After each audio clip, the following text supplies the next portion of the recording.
This is Spencer Dimitrov, talking about quantum computational imaging in sensing. All right, thanks for the introduction. Yeah, my name is Spencer Dimitrov. I'm a PhD student at the University of New Mexico, and this work is being done jointly with some folks at Sandy National Laboratories, including my advisor, Mohan Saravar. And so what is quantum computational imaging and sensing, or QSIS for short? The best way to understand it is to compare it to conventional imaging and sensing, which you see here on the left. So conventional imaging and sensing is just how our phone cameras work, for instance, where you have some pixelated detector taking in intensity at each pixel and then doing some post-processing on that to make your pictures look pretty. And then conversely, QSIS, the idea is to first transduce or transfer the information from this multimode light field into qubit registers that you can then do quantum computation on. And this enables us to perform joint measurements on the light that are, in theory, the most general types of measurements you can do allowed by quantum mechanics. And then I'd just like to point out that this scheme, this application of transduction is different from what most people think about transduction for, which is quantum networking. So just to summarize, like I said, the idea of QSIS is to enable joint measurements of light, which is sometimes necessary to achieve optimality. And this is something that has a history of being difficult to do with standard optics components, because you need to figure out what are the particular settings that you need on each component in order to enable the optimal joint measurement. And instead, the way to work around that we're proposing is just to let the quantum computer sort of learn how to extract that information via joint measurements. And so we looked at this QSIS scheme for classical optical communications. We considered binary phase shift keying, where you allow one of two different coherent states, either alpha or minus alpha, and they have equal amplitude but opposite phase. And then because you're doing communications, you're sending pulses of these light, and an n-letter, what I refer to as an n-letter code word, is a sequence of n of these pulses, either alpha or minus alpha. And because coherent states are non-orthogonal, we can't perfectly discriminate between alpha and minus alpha. And so the objective at the receiver end of the communication channel is to discriminate the different n-letter code words that you allow yourself to send with minimal probability of error.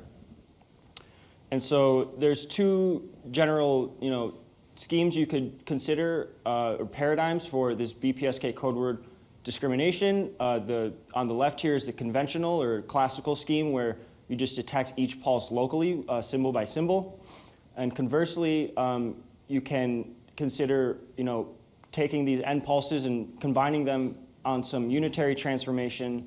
Or if you do this optically, it would be a some set of beam splitter interactions that before reading out the information of the n pulses.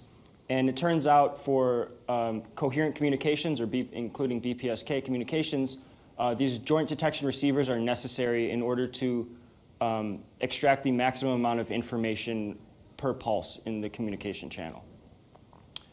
And so, like I said, this QSIS scheme has two steps to it. First, we're transducing the light to qubits. And so this picture on the left depicts that, and it reads right to left, where we have some incoming light that we port into an optical cavity, and then via optomechanical transduction mediated by a mechanical oscillator, we can convert from the optical cavity to a microwave cavity.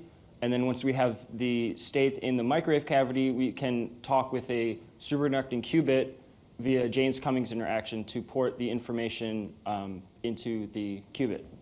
And so we considered some experimental imperfections, in particular in the optomechanical transduction steps, such as the fact that the cavities are going to be lossy, and that the mechanical oscillator will have a non-zero temperature. And because of this, this adds heating and loss to the state when we transduce from the optical to the microwave.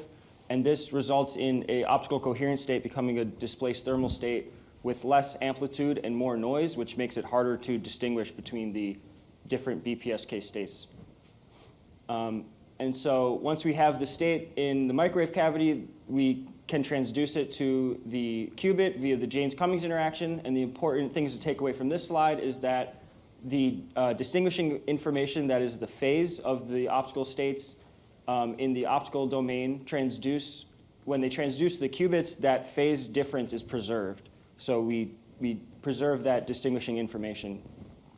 And then, so here's a video that shows the transduction, or it shows like the qubit when we start in the ground state, which is the optimal state to start in.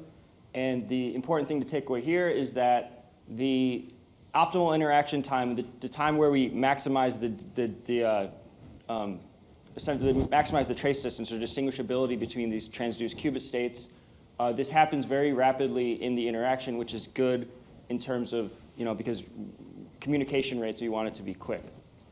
So that's convenient. And so once we have our optical states transduced to qubit states, the second half of this scheme, the objective is to perform some quantum computation on these n-letter code words to extract, or to essentially guess the right code word of all the different ones we allow ourselves to send. And so we considered a variational circuit scheme for this. And on the left here, I show some theoretical predictions for what we might expect depending on what the temperature of the mechanical oscillator is. So we can consider the mechanical oscillator either at 1 millikelvin or 1 Kelvin. And so this graph shows on the y-axis, this is the probability of error of guessing the wrong code word. And the x-axis is the received mean photon number at the receiver end. And so this black line shows what you can expect to achieve optimally via the local scheme, just detecting each pulse symbol by symbol. And these dots here represent what we could achieve via this variational circuit scheme that enables us to do joint measurements. And so the goal is to have the probability of error low as possible. And so you can see only in the low noise regime can we expect to achieve an advantage. The high noise regime adds too much noise to the system, rendering the states too indistinguishable for us to really hope to do anything better than what you can do classically, at least optimally classically. And so we then ran this variational circuit on an IBM quantum computer where we initialized the qubit states, assuming that we did the optimal noisy transduction step, because that really is the most challenging step of this whole scheme. So we just initialized, imagining that we actually did that, and then ran the variational circuit part of it on an IBM quantum computer, and found that even with current NISQ hardware, we can expect to achieve some sort of a quantum advantage over what you can do classically. And so that is, so that's good. That's pretty good. That's what we kind of were hoping for. And so that's, like I said, though, the most challenging part really is the transduction, which that will need, experimental advances to really enable the scheme to be viable. And so just working off of that, our goals in the future is to build off of these quantum machine learning, this series of quantum machine learning works, where they have established scaling and even exponential advantages in terms of the number of samples that you need to learn about quantum states and processes. That is when you have a quantum computer and quantum memory versus when you only have access to classical memory and classical computer.